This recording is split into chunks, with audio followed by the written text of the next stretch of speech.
Start. परिच्छेद. भ्रष्टाचार हा समाज संरचनेत भिनलेला रोग आहे.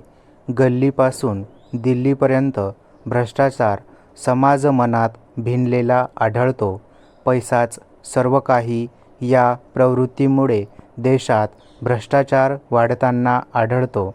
त्यामुळे भ्रष्टाचार हा एक सामाजिक प्रश्न बनल्याचे आढळते.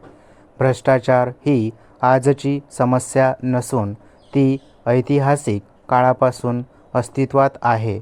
एवढे मात्र सत्य आहे की अलीकडील काळात भ्रष्टाचार विकराल रूप धारण करीत आहे. भ्रष्टाचाराची व्यापकता वाढत आहे. त्यामुळे समाजातील सामान्य वर्गाला त्याची झळ पोहोचत आहे. देशातील सर्वच क्षेत्रे भ्रष्टाचाराने किडलेली आढळतात. स्वार्थवाद, भौतिक सुखाची लालसा, नैतिकतेचे अधपतन यामुळे मानवी जीवनातील प्रत्येक पैलूंमध्ये भ्रष्टाचार दिसून येतो. भ्रष्टाचारात राजकारण्यापासून अधिकारी, पोलीस यंत्रणा, उद्योगपती व व्यापाऱ्यापर्यंत सर्वच लोक व्यक्तिगत किंवा सामूहिकरित्या भ्रष्टाचारात गुंतल्यामुळे भ्रष्टाचाराची एक गंभीर सामाजिक समस्या बनलेली दिसते. म्हणून प्रस्तुत सामाजिक समस्येचे अध्ययन करणे क्रमप्राप्त ठरते. कारण भ्रष्टाचाराच्या जटिल समस्येने इतर समस्यांना जन्म दिल्याचे आढळते. त्यामुळे भ्रष्टाचाराचे अध्ययन करताना भ्रष्टाचार कसा कमी करता येईल याचासुद्धा विचार करणे गरजेचे आहे. परिच्छेद. भ्रष्ट आचरण हाच गुन्हा समजल्या गेल्यामुळे सामाजिक व्यवहार कुठल्या व्यक्तीला अन्यायकारक आणि सामान्य व्यक्तीच्या जीवनाला अडथळा वाटू नये म्हणून नीतिनियम व बंधने असतात. संबंधित बंधनातून भ्रष्टाचार कमी करता येतो.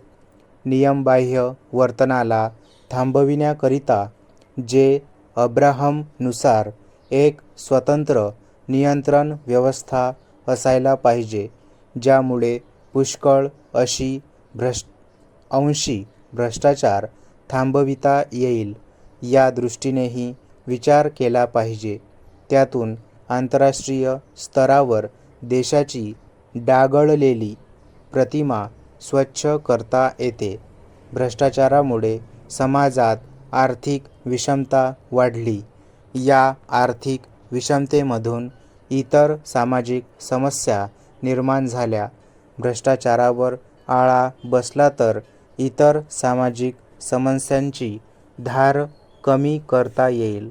म्हणून भ्रष्टाचारावर निर्बंध घालण्याला उपायांचेही प्रस्तुत युनिटमध्ये विचार करणे अध्ययनाच्या दृष्टीने सोयीचे ठरेल. त्यामुळेच प्रस्तुत युनिटमधून आपल्याला भ्रष्टाचाराचा अर्थ, प्रकार किंवा वर्गीकरण, भ्रष्टाचाराचे कारक, भ्रष्टाचाराचे दुष्परिणाम आणि भ्रष्टाचार थांबविण्याचे उपाय इत्यादींचा विचार प्रस्तुत प्रकरणामधून करायचा आहे. तो पुढीलप्रमाणे आहे. देशात भ्रष्टाचाराची समस्या प्राचीन काळापासून आहे. ऐतिहासिक तथ्यामधून आपल्याला लक्षात येते.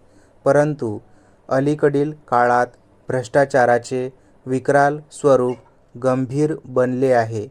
त्यामुळे सार्वजनिक क्षेत्रामधील सेवक भ्रष्टाचारामुळे मालक बनलेले आढळते. भ्रष्टाचाराने निर्लज्जपणाची सीमा पार केल्याचे दिसते. भ्रष्टाचार सामान्य लोकांना जहर आणि श्रीमंतांना पर्वणी बनला. कारण भ्रष्टाचाराने सामान्य लोकांच्या विकासात्मक योजना गिळंकृत केल्याचे आढळते. माजी पंतप्रधान स्वर्गीय राजीव गांधी यांनी भ्रष्टाचारावर भाष्य करताना म्हटले होते की दिल्लीमधून सामान्य लोकांच्या योजनांकरिता निघालेले 100 रुपये गल्लीपर्यंत केवळ 10 रुपयेच पोहोचतात. यावरून आपल्या लक्षात येते की भ्रष्टाचार किती खोलपर्यंत रुजलेला आहे. भ्रष्टाचाराने प्रत्येक क्षेत्र व्यापलेले दिसते. सरकारी क्षेत्रात तर भ्रष्टाचाराने थैमान घातले. त्यामुळे भ्रष्टाचाराची तीव्रता अधिकाधिक वाढत आहे. भ्रष्टाचारामुळे काम टाळण्याची प्रवृत्ती जोर धरू लागली. त्यामुळे भ्रष्टाचार सामान्य वर्गाच्या दृष्टीने एक ज्वलंत सामाजिक समस्या बनली आहे. म्हणून भ्रष्ट आचरण हा गुन्हा ठरविल्याने सामाजिक व्यवहार कुठल्याही व्यक्तींना अन्यायकारक न वाटता नीतिनियमाने आणि बंधने असल्याशिवाय जीवन जगणे शक्य होणार नाही. तेव्हा समान कायदे, मूल्ये आणि नीतिनियम यांच्या योग्य वर्तन कुठले ते निश्चित केलेले असते. त्या योग्य वर्तनाशिवाय मनात येईल तसे नियमबाह्य वर्तन म्हणजे भ्रष्टाचार होय. परिच्छेद. अलीकडील काळात भ्रष्टाचाराची एक ज्वलंत समस्या निर्माण झालेली आढळते. भ्रष्टाचार शासकीय क्षेत्रापासून तर धार्मिक क्षेत्रापर्यंत भ्रष्ट वर्तनाची सीमा गाठली. त्यामुळे भ्रष्टाचाराच्या समस्येने गंभीर स्वरूप धारण केल्याचे आढळते. भ्रष्टाचाराने भारतच नव्हे तर इंग्लंड, अमेरिका, पाकिस्तान इत्यादी देशात सर्वत्र भ्रष्ट आचरणाची व्यापकता वाढली. म्हणून भ्रष्टाचाराने सार्वत्रिकता गाठल्याचे आढळते. भारतात मात्र भ्रष्टाचाराने उग्रता ओलांडल्याचे दिसते.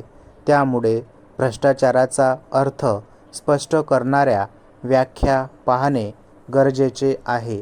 त्या दृष्टीने भ्रष्टाचाराचा अर्थ स्पष्ट करणाऱ्या व्याख्या पुढीलप्रमाणे आहे.